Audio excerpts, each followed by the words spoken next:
So the Torah tells us that Yaakov would not release the Malach unless he gives him a bracha first. V'yom elav mashmecha. So the Malach asks Yaakov, what is your name? V'yom Yaakov. He says, Yaakov. V'yom lo Yaakov. He says, lo Yaakov, yeomer u'shimcha. Your name should no longer be Yaakov, Kim Yisrael. From now on, your name is Yisrael. Why? Because you had lorded over God and men, and you succeeded. You were victorious. So Elokim means you defeated the angel. Anoshim, Rashi says, Esav v'Lavan. Okay? It's interesting. Even though Lavan, he came out alive. But what about Esav? He hasn't yet confronted Esav. Esav, he's first going to confront him now. Correct? This is prior meeting Esav. You've lorded over man, God, and man. Anoshim, in the plural. I mean, so Rashi says, who's Anoshim? Esav v'Lavan. Okay? Now,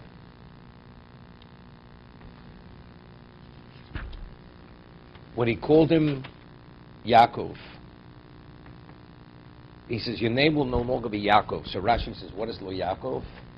Lo ye'omer rocha brochas bo loch ba'akevo remio. They will no longer say that the brochas came to you through trickery and through deceit.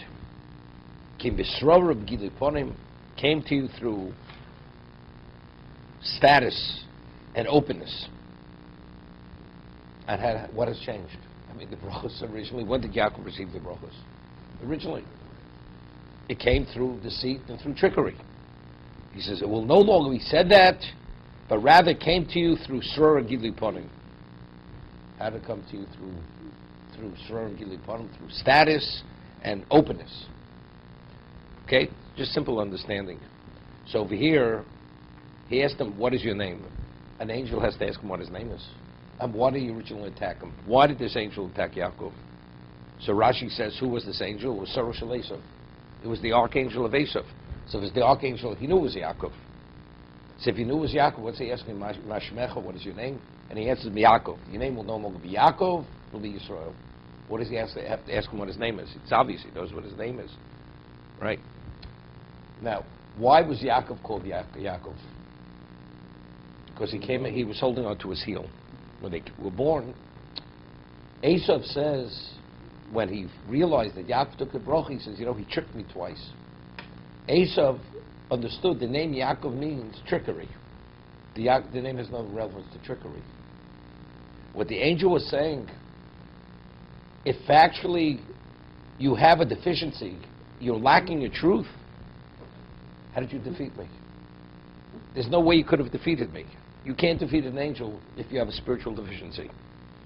So evidently, what is your name? Your name can't be Yaakov, because this angel is the archangel of Esav. So what is the understanding? What does Yaakov represent? Trickery. This trickery, how did you defeat me? Evidently, you must have another name, which I'm not aware of. He says, no, my name's Yaakov. Yaakov, not the way you understand Yaakov, to mean trickery. Rather, when I came in, I was holding on to the heel of my brother. That's the reason why I was named Yaakov. Right? Now, has unrelated to what your understanding of Yaakov. Okay? So that's what he is. That's why he says, his name will no longer be Yaakov Yisrael. What's Yisrael? So therefore, you've defeated men. Where did you defeat men? Like I said, Esav. Because again, that initially you took the bracha from Esav, it's not the way he understood it. He understood it that you had no right. But when you took it out of right, because you purchased it rightfully from him. That you're worthy. It's not that you have a deficiency. So you have to learn that's already anoshim. You've lorded over men originally. When you took the brachas originally from Esav, you did the right thing. That's lording over them. Otherwise it's difficult because he hasn't yet confronted Esav. But I just want to go, what's the Yisrael? So there's the Seforno over here. The Seforno says,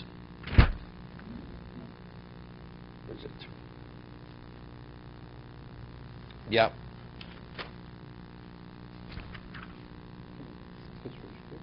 Kim Yisrael Kisarisa Yikru l'cho b'shem Yisrael bevad l'horish as kfar sariso im elukim im anoshim.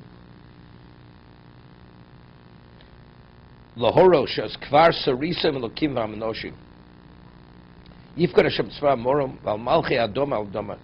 Sarisa means, as it says, you've lorded over God and man, as it says, val malchi adoma, meaning that you supersede, you're superior to all mortals. Sarisa means you supersede, you control, you dominate existence. That's the meaning of Yisrael.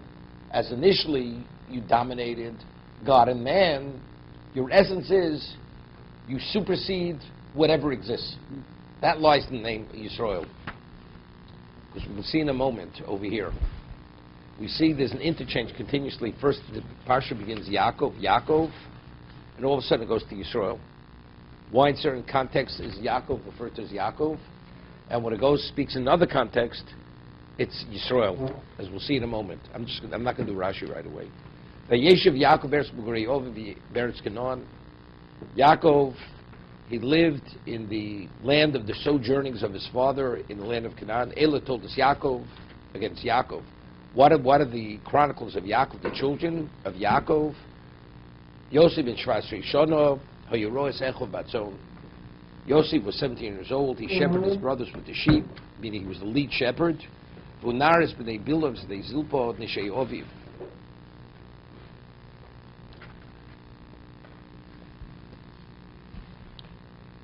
Vunar, he behaved. How does he explain nar?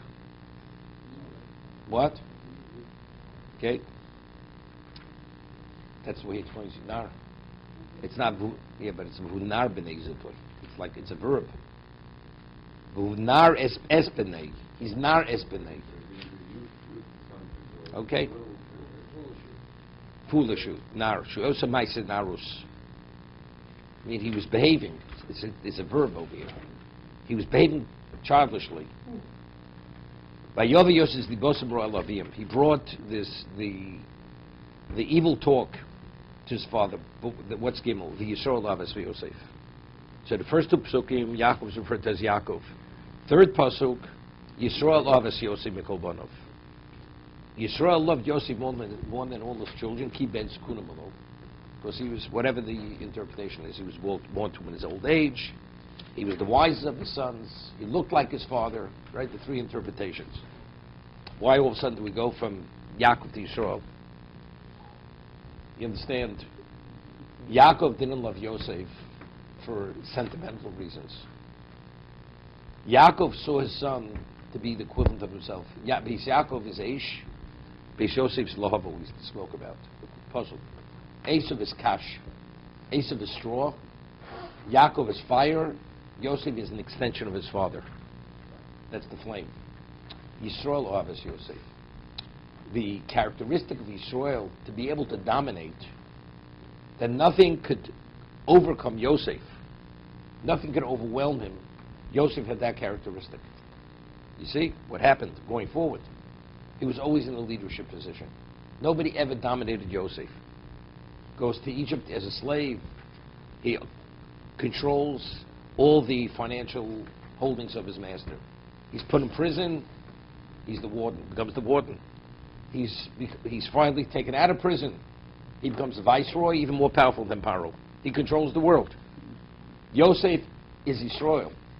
So the reason why Yisrael, it's not Yaakov as Yosef. It's Yisrael. Since Yaakov saw Yosef as the future, as this is the basis for the future of Klal Yisrael, therefore it's Avos Yosef. That's why he loved him more than all his sons. Because as Rashi says earlier, that whatever happened to Yaakov happened to Yosef. Yaakov's brother hated him, his brothers hated him. Yaakov had to flee, was sent into exile, Yosef was sent into exile. It's literally a mirror image. Yosef's life was a mirror image of his father.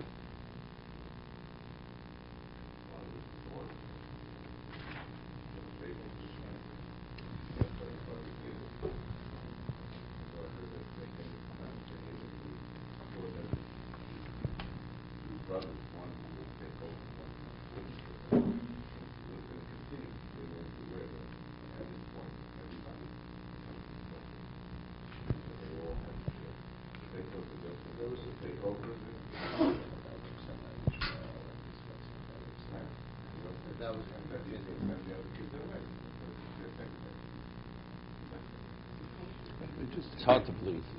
I don't know who says that pshat. Where did you hear it? Off a pulpit or in the book? Where did you read it? Or in the sefer? Pulpit, book, or sefer? Okay. Okay. I'll tell you why. Let me point out the difficulty.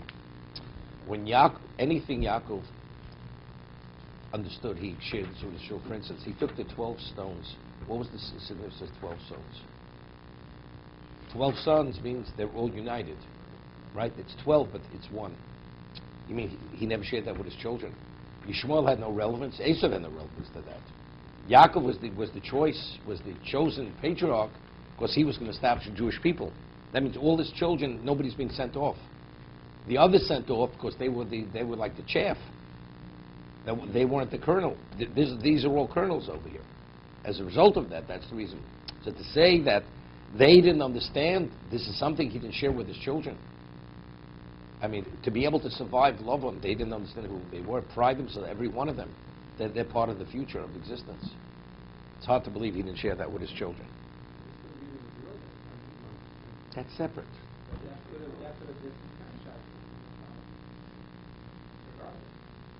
Just the opposite. Then they were the main. Yosef was the roadies. So if Yosef's the roadies, who's the primary? They're the primary.